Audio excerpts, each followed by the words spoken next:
Well, good day, and welcome to our February Messy Church. As you can see, I'm not in the loft today because it's about minus 16 outside and the loft is kind of cold. So I'm down in the study where it's a little warmer, a little more comfortable for me to be in. Now, because of Christmas and the Epiphany, we looked at Jesus appropriately. Jesus as a child, Jesus as a young boy. But I want to go back into the Old Testament now, and because we missed one important child story in the Old Testament, and that's the story of a young boy named David, who will be Jesus's great, great, great, great, great, great, great grandfather. Jesus is a descendant of King David. But we're going to start with David as a young boy. Now, that story really begins with one of a few stories. So here's a bit of a recap. You may recall we looked at the story of a young boy named Samuel, son of Hannah. Hannah, who couldn't have children and prayed to God, and God granted her having a child. And she dedicated Samuel to God, and Samuel was trained to be a prophet by another prophet, Eli. So when we catch up to Samuel now, he's an old man. He's been a judge of Israel. That's how Israel was governed. They had judges, wise men and women who sort of set up the rules. If people had problems, they went to the judge, they got it all worked out. And that seemed to work for quite a while. Samuel's getting old. He's getting tired. It's probably getting a little hard to see, a little hard to hear. And so he sets up his sons to be judges. The problem is his sons are no good. They're not good at it. They don't treat people fairly. They're not nice to people. And so people sort of get together and they sort of say, look, they come to Samuel and say, look, we don't like your sons. We're starting not to like you. We'd like to have a king, like all the other nations around us, someone who will be in charge, a king. We really want a king. Samuel sort of said, well, I'll talk to God about it. Samuel and God talked, and God said, a king? Well, technically, I'm their king. Well, Samuel says, well, they want an earthly king, a king like all the other nations have. And God says, well, why would you want that? They're a bother. All they do is they take your money, they take your sons into the army to go fight battles, they take your daughters and make them servants or slaves, they take your livestock, your animals for food, they take your property when they want it. Frankly, they're a bit of a pain. Why would they tell them that? And maybe that'll settle them down. So Samuel told the people this. God doesn't think this is a good idea. Kings are a problem. But the people, we want a king. We want a king. They just wouldn't let it go. So Samuel and God relented. And God said, well, there's Saul. He's tall, he's good looking, he's a pretty good fighter, good leader of men. He will be your king. And so Saul became the first king of Israel. And that went well for a little while. And then, just like God said, they started having problems with Saul. Worse, God had problems with Saul because Saul stopped listening to God and started doing his own thing. So God said, well, I think we need a new king. So he said to the prophet Samuel, go to Bethlehem, go to Jesse. He's a good man, and he's got a number of sons. And you will find the next king, the new king, amongst his boys. So Samuel goes down to Bethlehem, finds Jesse, and says, "Now bring me your sons. I want to meet your sons." So out they come, one at a time. Big, strong, strapping lads. Some of them had been in the army. They had fought for King Saul. Others just were sort of well established. But I think there was about 7 of them.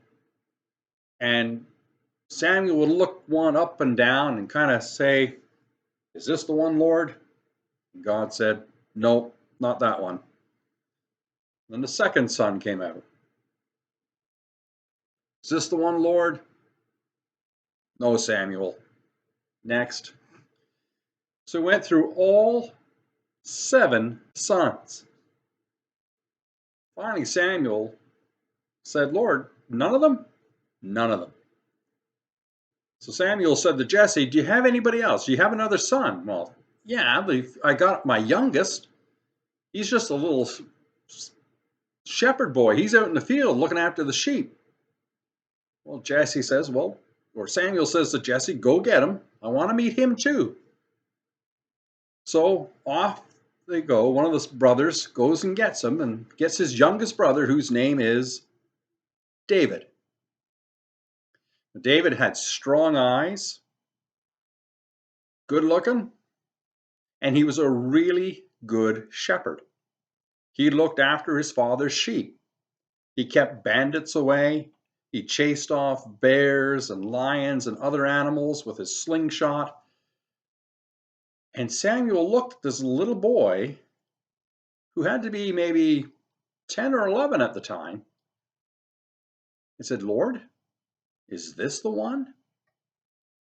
And God said, "Yes, he's the one.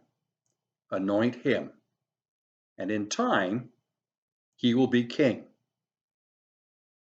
So Samuel took some holy oil and poured it over David's head and anointed him.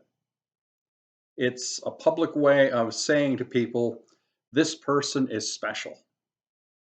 Wait and watch. They're going to do great things. And you probably don't remember your baptisms because you were all very young, much younger than you are now. But when you were children and I baptized most of you, I did the same thing to you. I took some oil, put it on my thumb, signed you with the cross, and marked you as Christ's own forever. I anointed you. It was a public way of saying to the congregation, this child is special, not just in the eyes of his parents or her parents, but in the eyes of God and in the eyes of this congregation. Here's a special young person. Let's pay attention to them.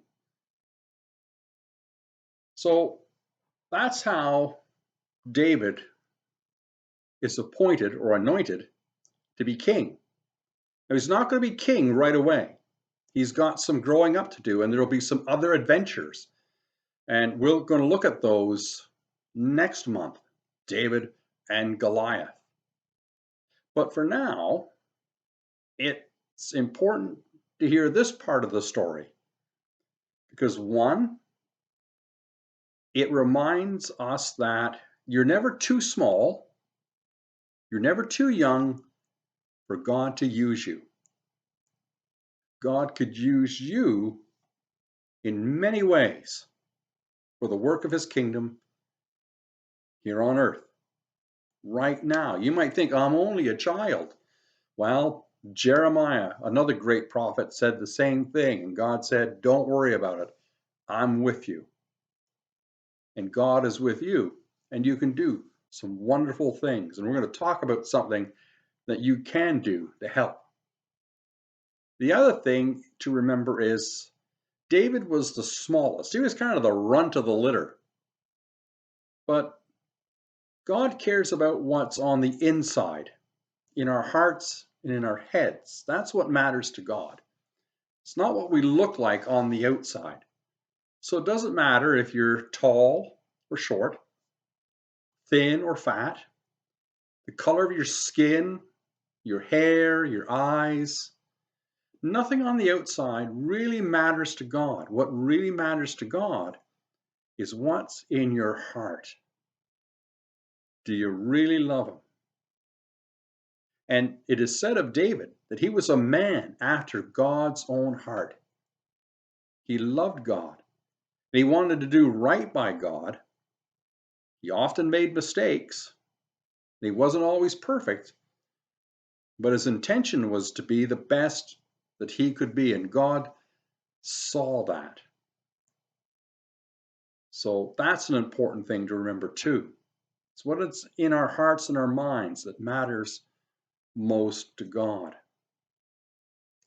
So I was thinking about what kind of a game you might be able to play, and the thing that came to mind is, well, I want you to find, maybe have in your house, a small object. Could be a marble, a ping pong ball. You could blow up a balloon if you have one. David was a shepherd. He looked after the sheep. That small object is your sheep. I want you to look after it.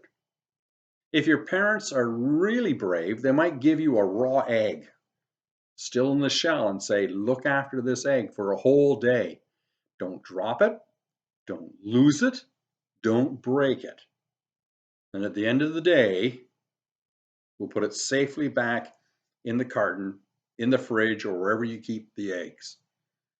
That's a bit of a brave game. You may want to try something else, like a ping pong ball. They're not as messy, but let's see if you can go a whole day or two without losing it, or stepping on it, or crushing it in your pocket. See how that goes. As for the craft, well, we're going to make something that looks like this. And what it is in your kit,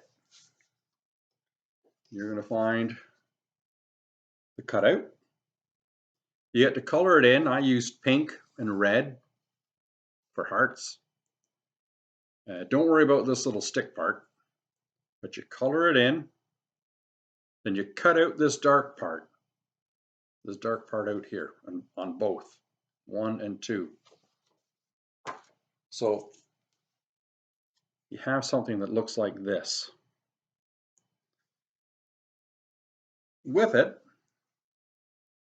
I've included a plastic heart, and you can see there's something a little different about it, even on the screen. It's a bit of a magnifying glass. So that's what you're making, sort of a magnifying glass. You're going to glue plastic to the back of one of the hearts.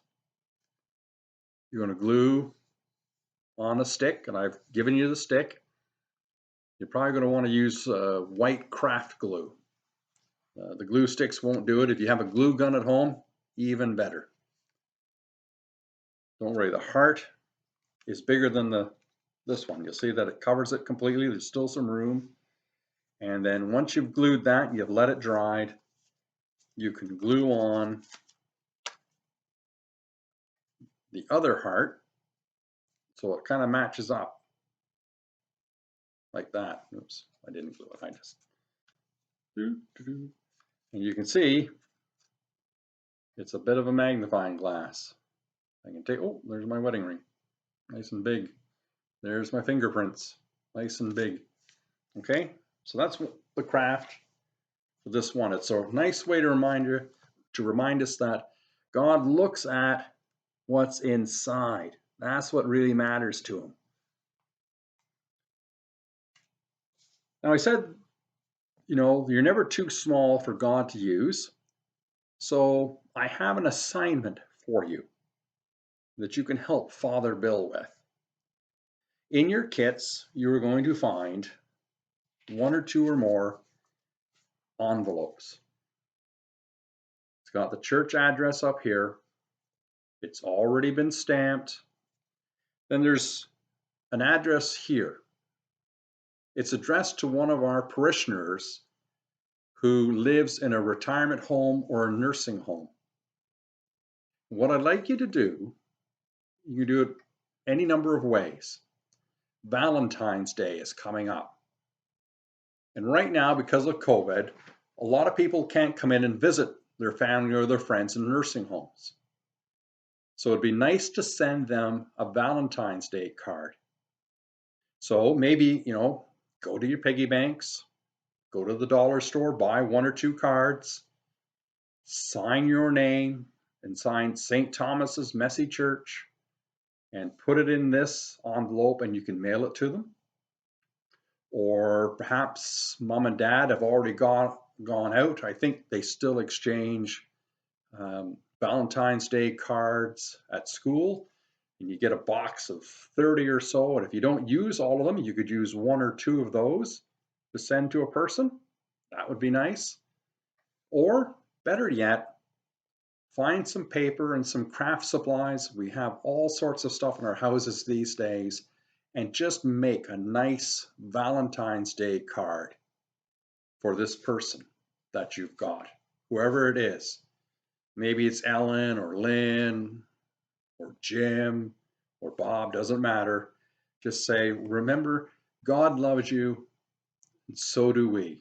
Something simple like that, and you can put all sorts of decorations on it, put it in the envelope, and then get it into a mailbox. That's probably something you'll want to do this weekend, or certainly by Monday coming up, because Valentine's Day is fast approaching and it'll take a little bit of time to get it through the mail. So that's your assignment. God is using you, Father Bill is using you as well, to send a little bit of cheer, a little bit of God's love through the mail to some of our older folks here in the parish. So that's our messy church for this month. And again, in March, we'll be back and we'll take a look at another story about young David as a boy. He's not king just yet, but he soon will be. And we'll take a look at David and his encounter with the giant Goliath. In the meantime, stay well, stay safe, say your prayers, have a happy Valentine's Day, and hope to see you real soon. And maybe by then the loft will be a little warmer and I'll be back where I usually am. Take care. We'll talk to you soon. Bye now.